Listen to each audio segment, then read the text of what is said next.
પિયરમાં પ્રેમ અને સાસરે ઝેર।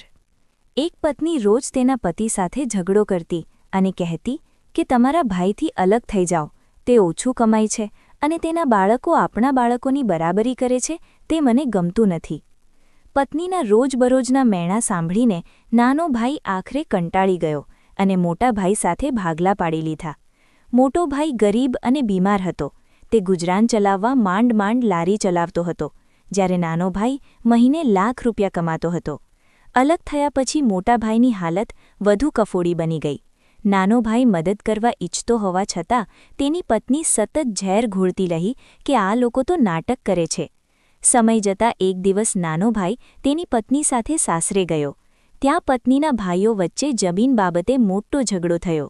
ત્યારે તેની પત્નીએ પોતાના ભાઈઓને સમજાવતા કહ્યું, ભલા ભાઈઓમાં કોઈ દિવસ ઝઘડો કરાય? ગમે તે હોય, લોહી તો પોતાનું જ છે ને?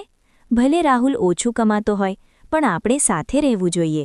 આ સાંભળીને નાનો ભાઈ સ્તબ્ધ થઈ ગયો। તેણે વિચાર્યું કે જે સ્ત્રી પિયરમાં ભાઈચારાની વાતો કરે છે, તેણે જ મારા બીમાર ભાઈને મારાથી અલગ કરાવી દીધો। ક્રોધમાં આવીને નાના ભાઈએ પત્નીને તમાચો મારી દીધો અને કહ્યું, તે મારા બીમાર ભાઈને મારાથી દૂર કર્યો અને અહીં તું લોહીના સંબંધોની દુહાઈ આપે છે?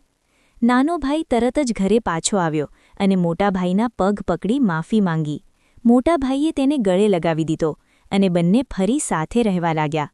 બોધ: જે સ્ત્રી પોતાના પિયરના ભાઈઓ માટે અલગ નિયમ અને સાસરીમાં ભાઈઓ માટે અલગ નિયમ રાખતી હોય, તેને સુધરવાની એક તક ચોક્કસ આપવી જોઈએ, પણ તે શરતે કે તે પરિવારની એકતાની કિંમત સમજે। પિતૃસત્તાક કે માતૃસત્તાક વિચારધારાથી ઉપર ઉઠીને માનવતા એ જ હોવી જોઈએ કે મુસીબતના સમયે પરિવાર જ કામ આવે છે। જો તે સ્ત્રીને પોતાની બેવડી માનસિકતા બદલવાનો પશ્ચાતાપ હોય તો જ તેને માફ કરી શકાય, બાકી જે લોહીના સંબંધોમાં ઝેર ઘોળે છે તે આખા ઘરને બરબાદ કરી શકે છે।